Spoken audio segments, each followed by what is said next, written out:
હિન્દ આવી ગયા છે બીજા એક નવા મનગમતા ટોપિક સાથે, જે ગણિતનો ટોપિક રહેશે અને જેમાં આપણે શીખવાનું છે સમાંતર શ્રેણી. સમાંતર શ્રેણી એક એવો ટોપિક છે જે તમે એરફોર્સની પ્રિપેરેશન કરતા હો, કે તમે અગ્નિવીરની પ્રિપેરેશન કરતા હો, કે તમે અન્ય બીજી સરકારી નોકરીની પ્રિપેરેશન કરતા હો, તો ગણિત વિભાગની અંદર સમાંતર શ્રેણી એવો એક સબ સબ્જેક્ટ હોય છે. કે સમાંતર શ્રેણી શીખવા માટે આપણે સૌથી પહેલાં જાણવું પડશે કે સમાંતર શ્રેણી કહેવાય કોને. તો કે સમાંતર શ્રેણીની એક બિલકુલ બેઝિક વ્યાખ્યા છે, બહુ સિમ્પલ વ્યાખ્યા છે. તો કે વ્યાખ્યા આપણે જોઈએ. વ્યાખ્યા એટલે કે એની ઓળખ, સમાંતર શ્રેણીની ઓળખ શું છે. સમાંતર શ્રેણી તમે સાંભળ્યું જ હશે વારંવાર, અને વારંવાર એના ક્વેશ્ચન પણ આવ્યા છે અને તમે અટેમ્પ પણ કર્યા હશે. જો તમારા ક્વેશ્ચન સાચા પડ્યા હશે તો તમને ખબર જ હશે કે સમાંતર શ્રેણી કહેવાય કોને. તો પણ આપણે બિલકુલ બેઝિકથી સમાંતર શ્રેણી શરૂ કરવાની છે. એટલા માટે આપણે સમાંતર શ્રેણીની વ્યાખ્યાથી શરૂ કરીશું અને સમાંતર શ્રેણીના દાખલા પણ ગણીશું. તો આપણે વ્યાખ્યાથી શરૂ કરીએ તો કે સમાંતર શ્રેણી કહેવાય કોને. તો કે સમાંતર શ્રેણી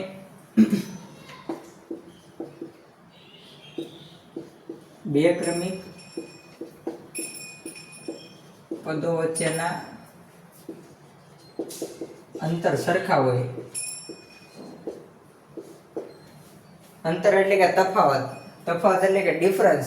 એ બધું આપણે આગળ જોઈશું, પણ આ એક વ્યાખ્યા છે જે તમારે યાદ રાખવાની રહેશે અથવા તો સમજવાની રહેશે. કે બે ક્રમિક પદ હોય શ્રેણીમાં. શ્રેણી તો કે પહેલા કહેવાય કોને. હવે આપણે શ્રેણીની વ્યાખ્યા જોઈએ. શ્રેણીની વ્યાખ્યા નહીં, શ્રેણીનું એક ઉદાહરણ જ લઈએ. દાખલા તરીકે 3, 6, 9, 12, 15 અનંત સુધી જાતું હોય. આ શ્રેણીના બે પ્રકાર છે, શાંત અને અનંત. શાંત એટલે કે આ શ્રેણી અહીંયા જ પૂરી થઈ ગઈ, 15 લગી. આ એક શ્રેણી છે, 15 લગી જાય છે, તો આને શાંત શ્રેણી કહેવાય.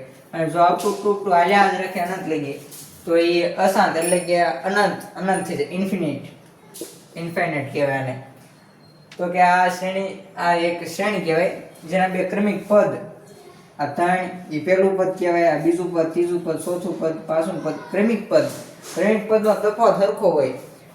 ક્રમિક પદ એટલે આ 6 માંથી 3 જાય તો કે 3 વધે.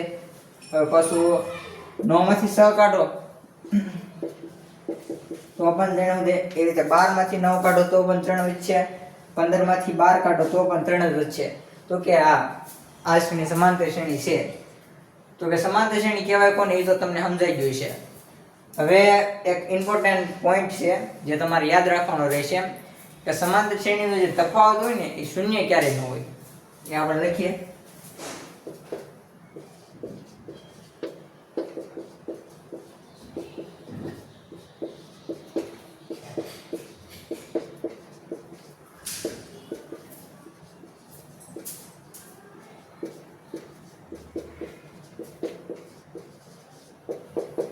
સમાંતર શ્રેણીનો તફાવત શૂન્ય ક્યારેય નહીં હોય. જો શૂન્ય હોય તો એ શ્રેણી ન હોય, એટલે કે સમાંતર શ્રેણીનો તફાવત ક્યારેય શૂન્ય ન હોય.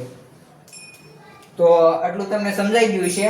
હવે આપણે આગળ વધીએ તો કે સમાંતર શ્રેણીના પ્રથમ પદને શું કહેવાય, સમાંતર શ્રેણીના ડિફરન્સને શું કહેવાય, એ બધાય એના જે ટૂંકમાં જે મૂળાક્ષર છે એ તમારે યાદ રાખવાના રહેશે, જે સુધારવા તમારે બહુ અગત્યના રહેશે. તો કે આપણે જોઈએ કે સમાંતર શ્રેણીના પ્રથમ પદને શું કહેવાય, સમાંતર શ્રેણીના દ્વિતીય પદને શું કહેવાય, અને સમાંતર શ્રેણીના જે અંતિમ પદ છે, ડિફરન્સ છે, એ બધું શું કહેવાય. તો આપણે આગળ જોઈએ.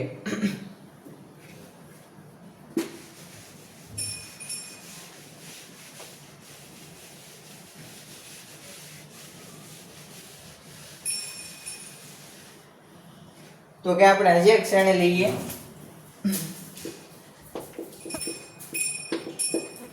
શ્રેણી લઈ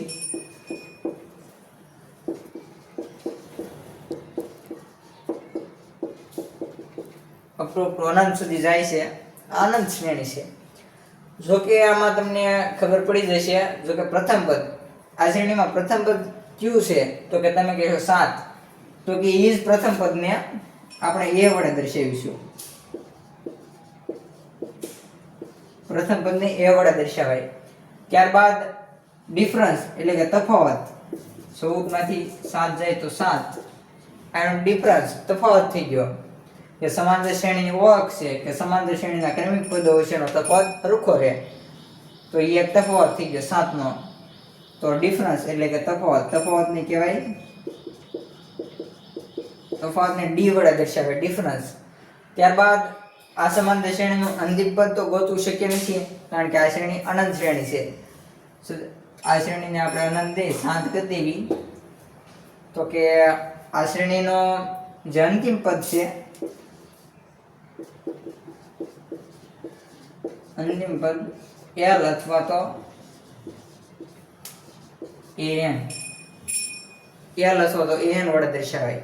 હવે આટલું તમને સમજમાં આવી ગયું હોય તો કે સમાંતર શ્રેણીનું એક સિમ્પલ સૂત્ર છે જેના વડે તમે સમાંતર શ્રેણીના n પદ ગોતી શકો. સમાંતર શ્રેણીનો સરવાળો આગળ જોઈશું, તો કે એ માટે તમારે એક અગત્યનું સૂત્ર યાદ રાખવું પડશે, જે આપણે અહીંયા લખીએ.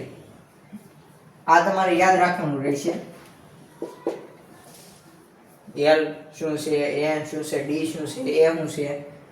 તો આપણે સમાંતર શ્રેણીનું ફોર્મ્યુલા લખીએ, જે બેસ્ટ સૂત્ર છે, જે તમે જોયું જ હશે, જે તમે સાંભળ્યું જ હશે, જે તમને રગે રગમાં ચડી ગયું છે, જો તમને સમાંતર શ્રેણી આવડી ગયું છે તો આપણે સૂત્ર જોઈએ. તમને આવડતું ન હોય તો પણ સમાંતર શ્રેણીનું સૂત્ર જોયો તો તમને એમ તો લાગશે જ ના આ સૂત્ર મેં કંઈક જોયેલું છે. તો આપણે સમાંતર શ્રેણીનું સૂત્ર લખીએ.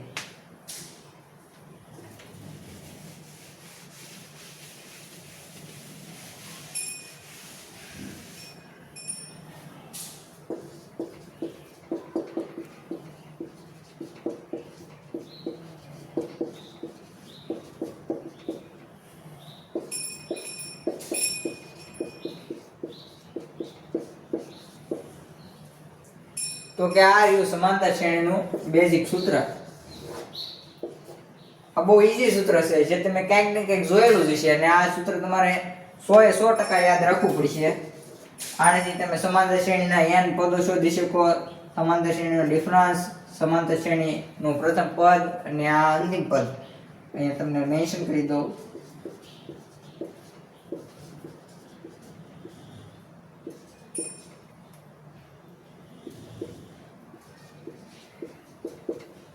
પદની સંખ્યા, ડી તફાવત.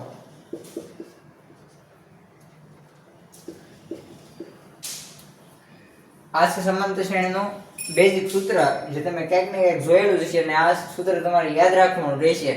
આ સૂત્રથી આપણે આગળના જે દાખલા છે એ શીખીશું, જે બીજા પાર્ટમાં આપણે શીખીશું.